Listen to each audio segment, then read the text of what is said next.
A casi 34 años del crimen de María Soledad Morales, a pesar de la impunidad, las víctimas nunca se acallan. La violación seguida de muerte de la joven catamarqueña de 17 años fue el primer caso de violencia de género que hizo marchar al país. Desnudó la trama de impunidad en Catamarca, pasó a retiro a gran parte de la plana mayor de la policía provincial e hizo caer una de las dinastías más sólidas del noroeste argentino, las de los Saadi. Suele dudarse del testimonio de las víctimas de violencia porque los acusados dicen otra cosa. Incluso con pruebas y antecedentes que describen el patrón a repetición usado por manipuladores, agresores y violentos.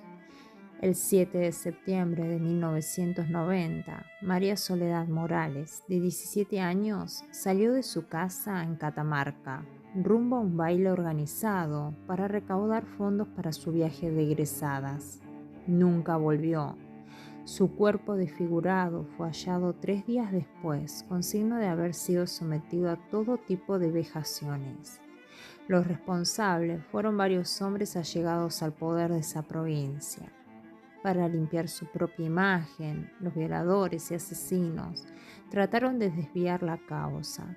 Ensuciaron la persona de la joven muerta como si alguna de esas versiones, aun siendo ciertas, justificaran su crimen.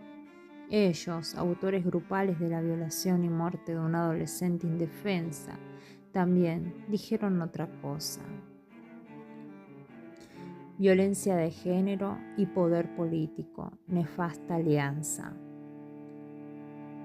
A casi 34 años de haber sido cometido, el brutal asesinato de la joven catamarqueña no solo debe ser recordado como un caso de violencia de género, sino también como una clara y nefasta muestra del pacto de impunidad y silencio de los poderosos. El crimen de María Soledad dejó al descubierto el funcionamiento del poder en Catamarca y dio origen a la primera gran respuesta de la sociedad argentina contra un femicidio, aunque aún no se conocía el término y su alcance jurídico. María Soledad tenía 17 años, iba a un colegio de monjas, tenía amigas y estaba ilusionada con su viaje de egresadas, como cualquier joven de su edad. Tenía novio y la noche del baile salió a encontrarse con él para ir juntos al evento, del que nunca regresó. Sin embargo, una vez descubierto el crimen, fue llamativa la velocidad con que se intentó probar una presunta hipótesis para dar por cerrada la investigación. Los hijos del poder comenzaron a llamarlos. Sus apariciones mediáticas denotaban una impunidad absoluta. Hasta el mismo jefe de policía catamarqueña, Miguel Ángel Ferreira, ordenó que lavaran el cadáver, eliminando así pruebas fundamentales. Más tarde, entre muchos otros descubrimientos escalofriantes, se revelaría que era el padre de uno de los asesinos. Justamente, estas groseras y obvias irregularidades fueron las que dieron pie a sospecha. El poder provincial estaba involucrado y actuaba protegiendo a los autores del crimen. Los hijos del poder comenzaron a llamarlos. Sus apariciones mediáticas denotaban una impunidad absoluta. Supuestos testigos daban notas a la prensa y repetían un relato que apuntaban a incriminar a la joven de su propio crimen. Decían que la habían visto salir drogada de un boliche y que la habían subido a un auto con varios hombres. Un dato llamaba la atención. Todos reiteraban la palabra fiesta. Pero la sociedad reaccionó.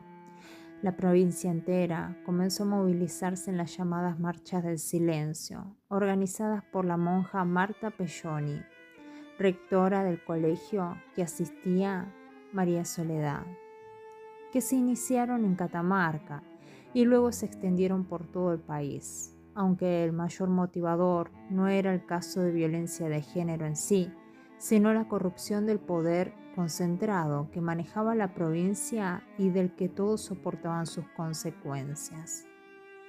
Entre los nombres de los asesinos aparecían Guillermo Luque, hijo de un diputado nacional, y Pablo y Diego Jalil, sobrinos del intendente. El caso fue un escándalo, y en ese marco pasaron a retiro a gran parte de la plana mayor de la policía catamarqueña. Luis Patti, represor durante la última dictadura militar, fue enviado desde Buenos Aires para investigar el caso, pero su complicidad con el aparato catamarqueño fue demasiado evidente y sumó una cuota más al escándalo general. El primer juicio de crimen terminó de incrementar más el escándalo. En una de las audiencias, las cámaras de televisión detectaron gestos sospechosos entre el juez Juan Carlos Zampayo y la jueza María Alejandra Salazar. El debate fue suspendido. La vida de María Soledad, devenida caso judicial, también llegó al cine. En 1993 salió la película dirigida por Héctor Olivera y protagonizada por Valentina Bassi. Como el crimen no estaba resuelto y el juicio ni siquiera había comenzado, los nombres de los victimarios fueron cambiados. La liviandad de las condenas y la perenne inmunidad. Aunque finalmente los únicos presos fueron Luis Raúl Tula y Guillermo Daniel Luque, ambos quedaron en libertad antes de cumplir sus penas. La hipótesis de los investigadores sostenía que de la violación seguida de la muerte habían participado entre 3 y 4 personas. En 1998, el tribunal ordenó investigar el encubrimiento del crimen. Entre los acusados estaba el exgobernador Ramón Saadi, varios de sus funcionarios, el ex jefe de policía Miguel Ángel Ferreira, funcionarios municipales, personal médico y falsos testigos. Las causas quedaron en la nada. Nunca se juzgó el encubrimiento político y judicial. El caso tuvo una amplia repercusión a nivel nacional. Terminó con la renuncia del entonces gobernador de Catamarca, Ramón Saadi, y sirvió para visibilizar este tipo de crímenes en los que la víctima es una mujer. Luque, con 57 años hoy, fue declarado culpable por la violación y homicidio de María Soledad. Le dieron 21 años de prisión el 28 de febrero de 1998 por la violación seguida de muerte agravada por el uso de estupefacientes de María Soledad.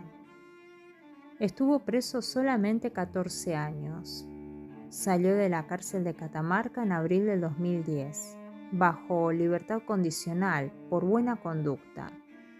Tula, de 62 años en la actualidad, fue sentenciado como partícipe secundario del crimen a 9 años, terminando siendo 4 años y medio.